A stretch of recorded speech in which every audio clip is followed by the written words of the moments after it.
ये आप क्या कह रहे हैं? बिल्कुल सही कह रहे हैं, क्योंकि हमारे छोटे भाई ज्ञानेंद्र सिंह उर्फ ज्ञानू, हाँ उर्फ ज्ञानू के गाल पर सुरीली ने थप्पड़ मारा है। इसलिए अब ज्ञानू की शादी सुरीली से ही होगी।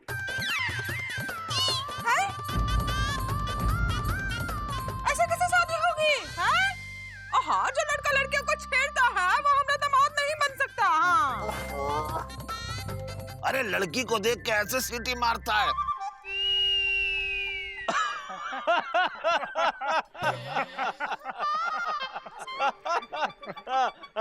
अब हमारे बात समझ में आई। आप सब लोगों को और सुरीली को गलतफहमी हो गई है कि हमारा भाई ने सुरीली को देखकर सीटी बजाया। अरे भाई, ये तो इसकी आदत है। ये हर बात बोलने के बाद सीटी बजाता है।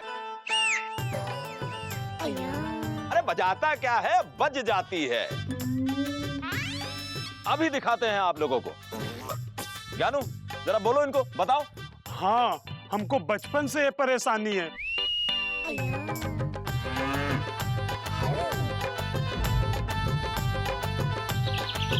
हम जब भी कुछ बोलते हैं उसके बाद सीटी बज जाती है, और सुरीली ने समझा कि हमने उसे देख के सीटी बजाई है। अच्छा, तो ये बात है ठाकुर साहब। तब तो हमें सुरीली को और सबको यही लगेगा कि ये जानबूझकर सीटी बजा रहे हैं। हमें माफ कर देना सुरीली, और हम लोगों ने इन्हें गलत समझा। हाँ, सुरीली ने इनके गाल पर थप्पड़ मारा है ना, तो ये उसका बदला सुरीली के मामा के गाल पर थप्पड़ मार कर ले सकते हैं। अरे तुम चुप रहो, कर दो। बात कर लो। अच्छा ठाकुर साहब, ये बताइए कि आप थालों में क्या लाए हैं? सगुन का सामान। अरे भाई, हमने कहा ना, हम अपने छोटे भाई ज्ञानेंद्र सिंह उर्फ ज्ञानू का रिश्ता लेकर आए हैं, और ये शादी होकर रहेगी। देखिए ठाकुर साहब, बात ये है कि जिस लड़की के साथ आप अपने छोटे भाई की शादी करवा रहे हैं अब हमको कुछ नहीं सुनना है मुकुंदी बाबू। अब तो सुरीली ही हमारे खानदान की बहू बनेगी,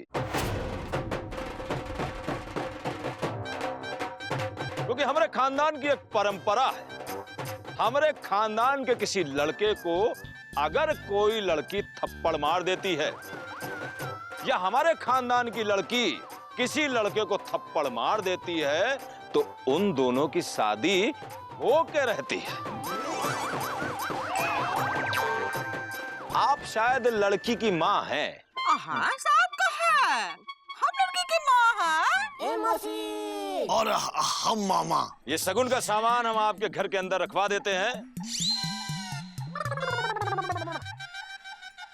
और उम्मीद करते हैं कि आप लोग इस रिश्ते से इनकार नहीं करेंगे,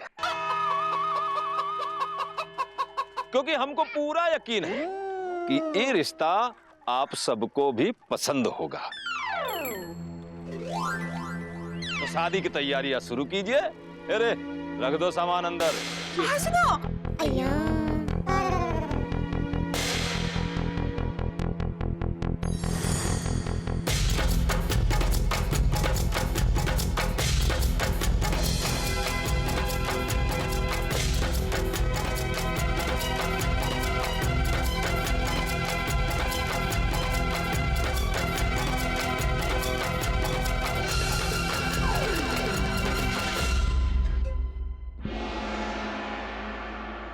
नमस्कार मुकुंदी बाबू। ऐसे तो क्या करे इनका है?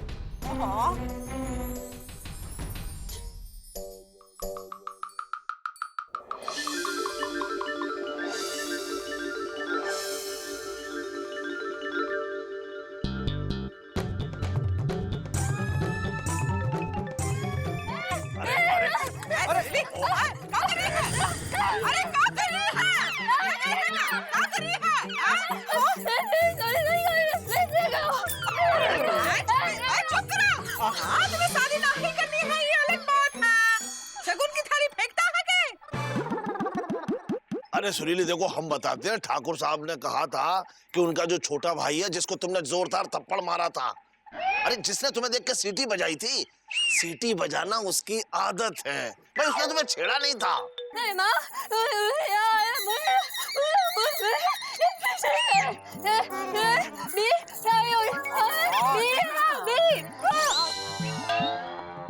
भाभी आप बिल्कुल सही कह रही हैं। अरे आप और बीजी भैया बने ही एक दूसरे के लिए हैं। कौन बोला? हम बोल रहे हैं मौसी। अच्छा, तो हमारा डंडा और गुड्डू भी एक दूसरे के लिए बने हैं। अभी मौसी मौसी, अरे मौसी क्या कर रही हो मौसी, क्या कर रही हो? हाँ, अरे मौसी गुड्डू एकदम सही कह रहा है। पूरा गांव जानता है कि सुरीली और बिज्जी के बीच अटूट प्रेम है, और तुम उस प्रेम को ही तोड़वाना चाहती हो। हाँ, कैसे कर दे सुरीली की शादी बिजी के साथ, बताओ। हाँ, न कमाता धमाता है, सारा समय गंवाता है। अरे कमाते धमाते तो पिताजी नहीं थे, दीदी बिल्कुल सही कह रही हैं। इस बात पे हमें पिताजी की एक बात याद आ गई, भाई जिसके पास ना हो पैसा सोना और चांदी, उसकी नहीं होती है सगाई तिलक और शादी। अरे बीजी भैया शहर गए हैं अपनी वकालत की डिग्री लेने, उसके बाद कमाएंगे भी, धमाएंगे भी और अपनी वकालत जमाएंगे भी। हाँ मौसी, अगर हमारी बात मानो तो ये रिश्ते के ऋषिकेश को ना का नैनीताल कर दो। हाँ वही तो कह रहे हैं ना। मतलब ना, अरे तुम कहाँ ऐसे गोंडा बलरामपुर बने चुप खड़े हो? हाँ, यहाँ पर इतनी जरूरी बात पे बहस हो रहा है, तुम कुछ बोलोगे ना ही का?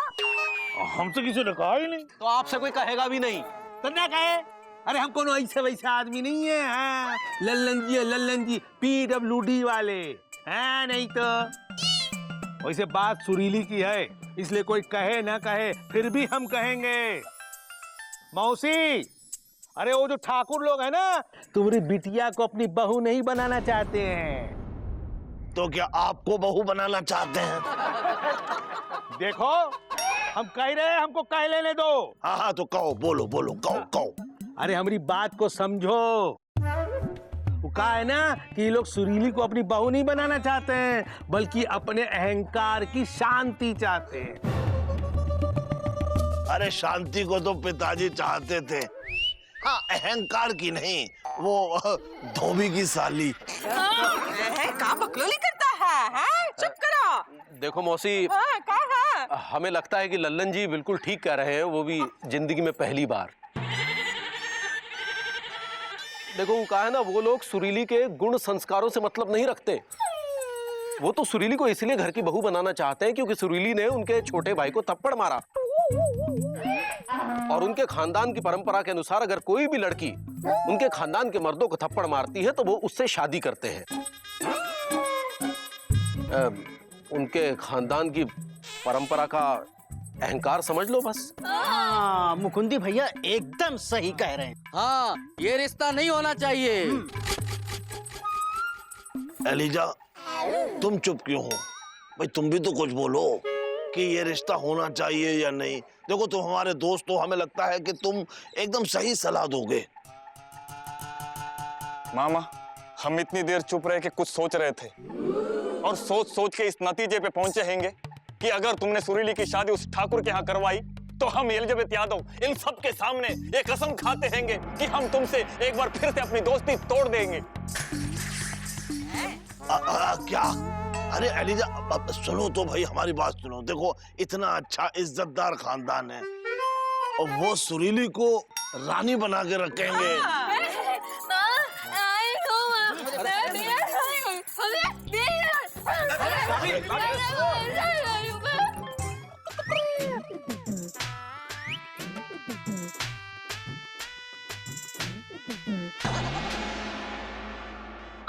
क्या हुआ छोटे, कौन सी सोच में गुम हो? भैया हम ये सोच रहे हैं कि अगर सुरीली ने शादी से मना कर दिया तो। ऐसा नहीं होगा छोटे, क्योंकि याद रखो, अगर सुरीली ने शादी के लिए हाँ की तो उसके साथ तुम्हारी शादी होगी, और अगर सुरीली ने शादी के लिए ना की तो भी उसके साथ तुम्हारी शादी होगी। और अगर लड़की वाले जरा सी भी ना नुकुर करते हैं तो फिर हम ठाकुरों को पता है कि अपनी बात कैसे मनवाई जात है।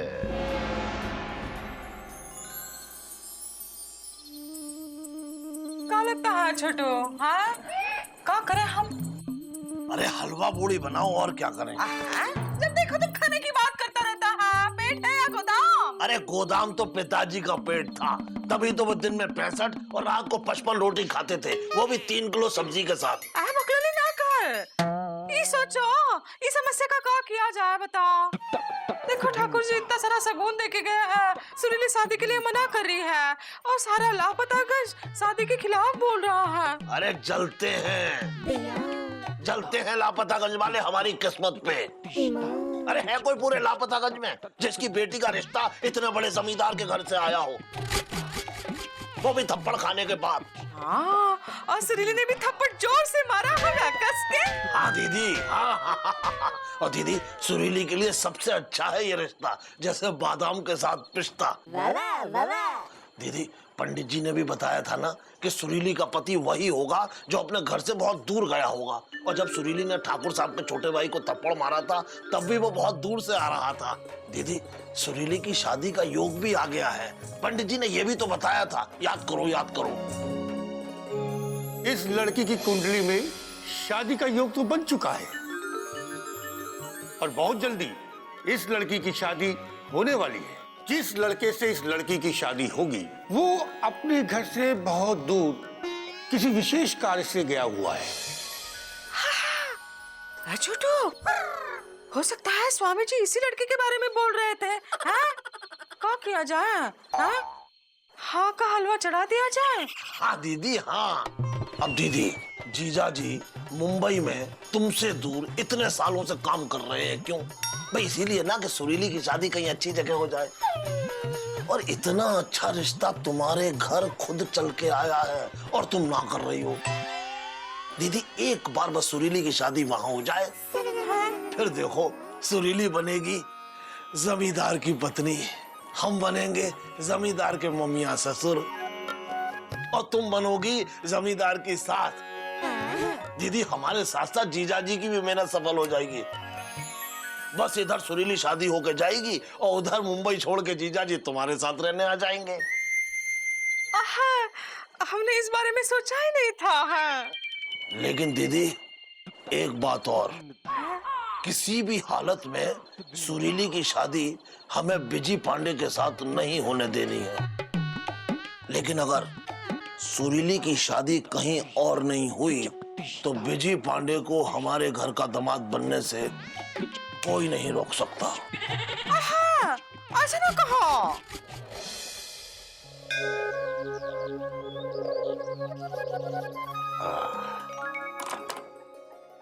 बेटा भाग्यलक्ष्मी, कल हम तुम्हारा दाखला स्कूल में करवाए देंगे, फिर हमारी बिटिया खूब पढ़ेगी लिखेगी और बहुत बड़ी अफसर बनेगी।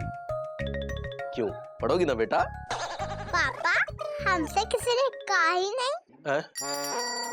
एक लल्लन जी कम थे जो ये भी उन्हीं की तरह बोलने लगी। उनकी तरह तो पिताजी बोलते थे। हे भगवान, सब गड़बड़ियों के गुण सीख गई है। इंदुमती को मायके से आने दो, हम कहेंगे उससे कि मामा और लल्लन जी से बच्ची को दूर ही रखे।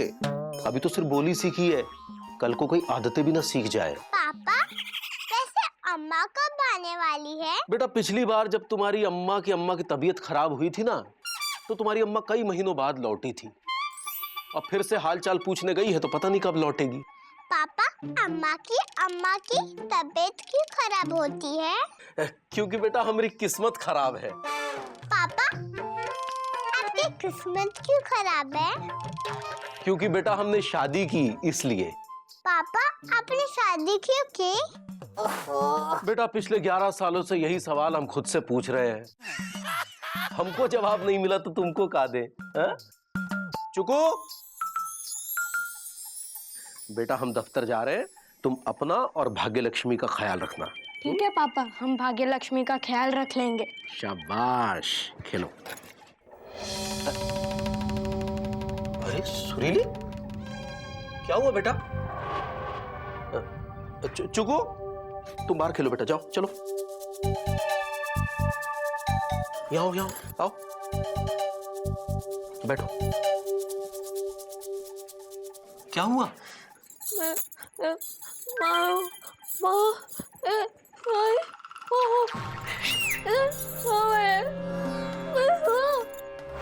का? तुमने अपने कानों से सुना कि वो मामा और मौसी वो ठाकुर के भाई के साथ तुम्हारे रिश्ते के लिए हाँ करने वाले हैं? अरे तुम्हारा बड़ा भाई अभी जिंदा है, ऐसे कैसे होने देंगे शादी, वो भी तुम्हारी मर्जी के खिलाफ? ये शादी नहीं होगी, और अगर जरूरत पड़ी तो पूरा लापतागंज इस शादी के खिलाफ खड़ा होगा। हाँ, अब तुम कॉलेज जाओ। और सुनो, तुम्हारी वो कहाँ है? वही जो हमेशा तुम्हारे साथ रहती है।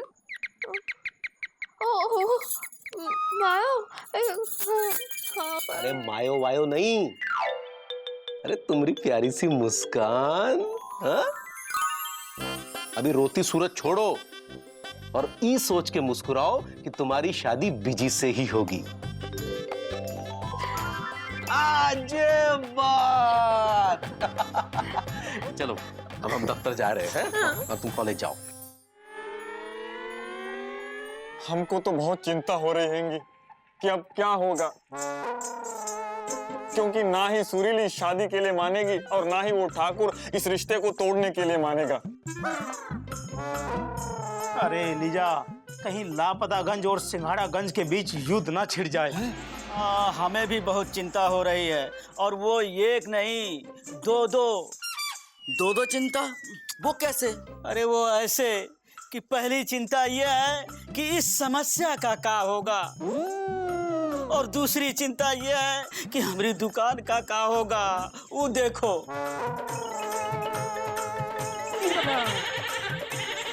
अरे वो हमारी कचौड़ी बहुत हुआ, अब सांस भी ले लो थोड़ी। अरे पूरी दुकान खा जाओगी का? अरे ओ हमरे कलाकन, अपना बकवास करो बंद। तुमको पता है ना कि हमको चिंता में और गुस्सा में बहुत भूख लगता है। और तुम खड़े क्यों हो? तो क्या करें, नाचे? ना नाचो ना चौपाई बाचो। और समोसा दो, अभी हम और खाएंगे। बड़े आए नाचने वाले। भाई नाचा तो पिताजी करते थे, वो भी इस गाने पे। Disco dancer. अरे सुत्तीलाल भाई, हमें गर्मा गर्म समोसे खिलाओ। अरे मामा, तुम इतना चहक क्यों रहेंगे? बिजनौर की इत्र की तरह महक क्यों रहेंगे? भाई हम चहक भी रहे हैं और महक भी रहे हैं, क्योंकि खिल उठाए हमारा कलेजा। ऐसी खुशी की क्या बात है मामा? अरे खुशी की बात है चौरसिया भाई, इतना अच्छा रिश्ता जो आया है हमारी भांजी सुरीली के लिए, और दीदी मान गई हैं, और हम भी इस रिश्ते के लिए हाँ कर देंगे। बस इसके बाद हमारी भांजी सुरीली बनेगी जमींदार की पत्नी, और हम जमींदार के मम्मिया ससुर। फिर तुम लोग हमें देख के करोगे खुसर फुसर, लेकिन पास नहीं आ पाओगे। भाई हमारे नौकर जो हैं सुत्तीलाल की दुकान से हमारे लिए समोसे खरीदेंगे। वैसे नौकर तो पिताजी थे। वाह मामा वाह, तुम मामा नहीं पैजामा। शर्म नहीं आती ऐसी बातें सोचते हुए? शर्म तो पिताजी को नहीं आती थी, और फिर हमें क्यों आएगी शर्म? मुकुंदी बाबू एक बात बताइए, सुरीली की शादी एक ना एक दिन तो होगी, किसी ना किसी के घर तो होगी, कोई ना कोई तो उसका पति बनेगा। तो फिर ठाकुर साहब के यहाँ क्यों नहीं, और फिर ठाकुर साहब के छोटे भाई के साथ क्यों नहीं? मामा, ये तुम क्या कह रहे हैं? भूल गए हमारी कसम, हम तुमसे दोस्ती तोड़ देंगे। अरे तो तोड़ दो। अरे हम जैसे जमींदार लोग तुम जैसे लोगों से दोस्ती रखना भी नहीं चाहते। भाई एक बात बताइए, आप लोग इस रिश्ते के खिलाफ हैं, लेकिन हम आप लोगों से एक सवाल पूछते हैं कि अगर उस रिश्ते से अच्छा रिश्ता आप लोग कोई बता सकते हैं तो हम सुरीली की शादी वहां कर देंगे। लेकिन अगर आप लोग इस रिश्ते से अच्छा रिश्ता नहीं बता सकते तो चुप बैठिए। सुरीली की शादी अब ठाकुर साहब के छोटे भाई के साथ ही होगी। और वैसे भी हम सिंघाड़ागंज जाने के लिए निकले हैं, ठाकुर साहब को यह खबर देने के लिए कि हमें यह रिश्ता मंजूर है। भाई शादी की तारीख निकलवाइए और शादी की तैयारियां शुरू कीजिए। बात करते हैं।